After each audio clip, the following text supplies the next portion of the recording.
ધર્મલોક ચેનલમાં આપ સૌનું હૃદયપૂર્વક સ્વાગત છે। આજે આપણે વાત કરવા જઈ રહ્યા છીએ કર્ક રાશિના જાતકો માટે ઓગસ્ટ 2026નો આ મહિનો કેવો રહેવાનો છે। આ કોઈ કાલ્પનિક વાતો નથી, પરંતુ એક વાસ્તવિક ચિત્ર તમારી સામે મૂકવાનો એક પ્રામાણિક પ્રયાસ છે। જીવનમાં આવતી દરેક નાની મોટી ક્ષણો, પડકારો અને તકોનો વાસ્તવિક અનુભવ તમને થાય, તે જ આ વાતચીતનો મુખ્ય હેતુ છે। અત્યારે તમારી ક્ષમતાઓ અને આત્મવિશ્વાસ એક અલગ જ ઊંચાઈ પર પહોંચી રહ્યા છે, પણ આ સાથે જ કેટલાક એવા પ્રભાવો પણ તમારા જીવન પર પડી રહ્યા છે જે તમને એક સાથે બે જુદા જુદા અનુભવો કરાવી શકે છે। એક તરફ તમને મોટી સફળતાઓ મળશે તો બીજી તરફ કેટલીક અણધારી અડચણોનો સામનો કરવો પડી શકે છે। સૌથી પહેલા જો તમારા આર્થિક પાસાની વાત કરીએ તો પૈસાની આવક અને જાવક વચ્ચે એક અનોખો ખેલ જોવા મળશે। છેલ્લા કેટલાક સમયથી તમારા આર્થિક વ્યવહારોમાં એક વિચિત્ર સ્થિતિ બની રહી છે। તમારી પાસે પૈસા આવશે ખરા, પણ તે ક્યાં વપરાઈ જાય છે અથવા તો હાથમાંથી સરકી જાય છે તેનો ખ્યાલ જ નહીં રહે। કેટલીકવાર તો મનમાં એવો વિચારો પણ આવી જાય કે આ આર્થિક દોડધામમાંથી મુક્તિ મળી જાય તો સારું, બધું છોડીને શાંતિથી જીવવું છે। આ અનુભવ તદ્દન વાસ્તવિક છે અને ઘણા લોકો અત્યારે આ સ્થિતિમાંથી પસાર થઈ રહ્યા છે। પરંતુ ઓગસ્ટ મહિનાના મધ્ય ભાગથી એટલે કે 15 ઓગસ્ટ પછી ચિત્ર બદલાશે।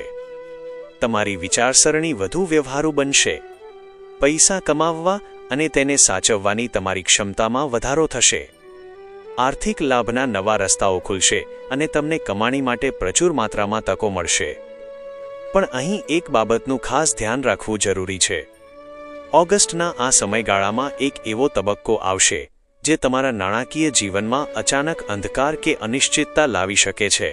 જેમ અચાનક અજવાળામાં અંધારું છવાઈ જાય, તેમ પૈસાની આવક અચાનક બંધ થઈ જવી કે રોકાઈ જવી અને પછી પાછી શરૂ થવી તેવી પરિસ્થિતિ સર્જાઈ શકે છે। આ અસર થોડા મહિનાઓ સુધી તમારી આર્થિક સ્થિતિ પર રહી શકે છે। આ સ્થિતિમાંથી બચવા માટે તમારે અત્યારથી જ સાવચેત થઈ જવું જોઈએ। દરરોજ સવારે સ્નાન કર્યા પછી તાંબાના કળશમાં શુદ્ધ જળ લઈ તેમાં થોડું રક્તચંદન અને લાલ ફૂલ ઉમેરીને ઉગતા સૂર્યનારાયણની આરાધના કરો અને જળ અર્પિત કરો। જો તમે આ નિયમ શ્રદ્ધાપૂર્વક પાળશો તો આ આર્થિક આંચકાઓમાંથી તમે ખૂબ જ સરળતાથી બહાર નીકળી જશો અને નુકસાન નહિવત થઈ જશે। સારા સમાચાર એ છે કે તમારા ભૂતકાળના સત્કર્મો અને તમારું પુણ્ય અત્યારે તમારી પડખે ઊભું છે। ગમે તેવી મોટી મુશ્કેલી આવે તો પણ કોઈ અદૃશ્ય શક્તિ તમને મોટા નુકસાનમાંથી ઉગારી લેશે। મોટી આર્થિક ખોટ કે મોટી આપત્તિઓ તમારી નજીક નહીં આવી શકે। ઓગસ્ટના પ્રારંભમાં એટલે કે 2 ઓગસ્ટથી તમારા ખર્ચાઓમાં થોડો વધારો જોવા મળી શકે છે, પરંતુ આ ખર્ચાઓ તમને નુકસાન પહોંચાડવા માટે નથી, પણ તમારી જવાબદારીઓ વધારવા માટે છે। જે લોકો નવી નોકરી શોધી રહ્યા છે અથવા વર્તમાન નોકરીમાં કોઈ બદલાવ ઈચ્છે છે, તેમના માટે આ સમય ખૂબ જ સુંદર છે। તમારામાં કામ કરવાનો ઉત્સાહ વધશે અને શિસ્ત આવશે। જો તમે ટ્રાન્સફર મેળવવા માંગતા હોવ કે કોઈ નવા વાતાવરણમાં કામ કરવા ઈચ્છતા હો તો તમને ચોક્કસથી સફળતા મળશે।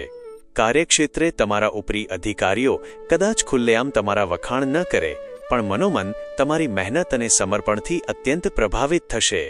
પિતા તુલ્ય વ્યક્તિઓના આશીર્વાદ તમારી સાથે રહેશે અને કામમાં વિજય મળશે। વેપાર ધંધાની વાત કરીએ તો અત્યાર સુધી તમારા વ્યવસાયમાં એક પ્રકારની મંદી કે ઉતાર ચઢાવ જોવા મળ્યો હશે। જે સફળતાની તમે અપેક્ષા રાખતા હતા તે કદાચ નથી મળી રહી।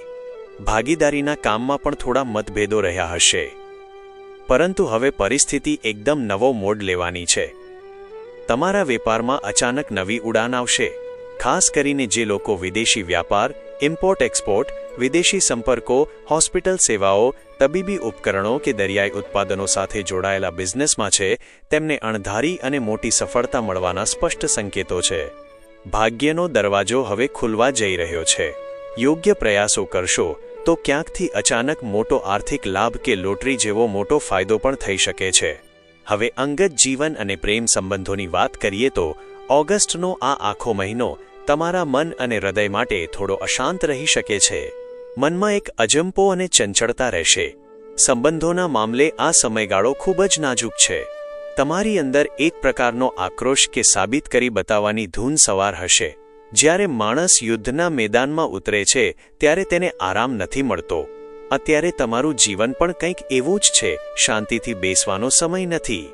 કામના બોજ કે કામ અર્થે ઘરથી દૂર જવું પડે તેવી સ્થિતિ નિર્માણ પામી શકે છે, જેના કારણે જીવનસાથી સાથે થોડું અંતર વધી શકે છે. આ અંતર કોઈ ઝઘડાને કારણે જ હોય તે જરૂરી નથી, પણ સંજોગો તમને એકબીજાથી થોડા સમય માટે દૂર રાખી શકે છે. પ્રેમ સંબંધોમાં વાણીનો વિવેક ખૂબ જરૂરી રહેશે. તમારી બોલચાલમાં એક પ્રકારની કઠોરતા કે વહીવટી શુષ્કતા આવી શકે છે, જેનાથી સામેવાળા વ્યક્તિને દુઃખ પહોંચી શકે છે. તેથી વિચાર્યા વગર કોઈ વાત ન બોલવી. જો તમે પોતે વાહન ચલાવતા હોવ તો ખૂબ જ સાવધાની રાખવી. આ સમયમાં તમારી માતાના આશીર્વાદ લેવાનું ભૂલશો નહીં. તેનાથી તેમના સ્વાસ્થ્યમાં સુધારો થશે અને તમને પણ માનસિક શાંતિ મળશે. સ્વાસ્થ્યની દ્રષ્ટિએ આ મહિને થોડી વધારાની કાળજી લેવાની જરૂર છે. માનસિક શાંતિ અત્યારે થોડી ઓછી રહેશે, કારણ કે તમે સતત કામમાં મશગુલ રહેશો. લોહીને લગતી સમસ્યાઓ, બ્લડ પ્રેશર, કોલેસ્ટ્રોલ, તાવ કે શરદી ધૂળથી થતી તકલીફો તમને પરેશાન કરી શકે છે. જો કે તમારી પ્રતિકારક શક્તિ સારી રહેશે, છતાં વાયરલ ઇન્ફેક્શન કે ગરમી સંબંધિત તકલીફોથી બચવું.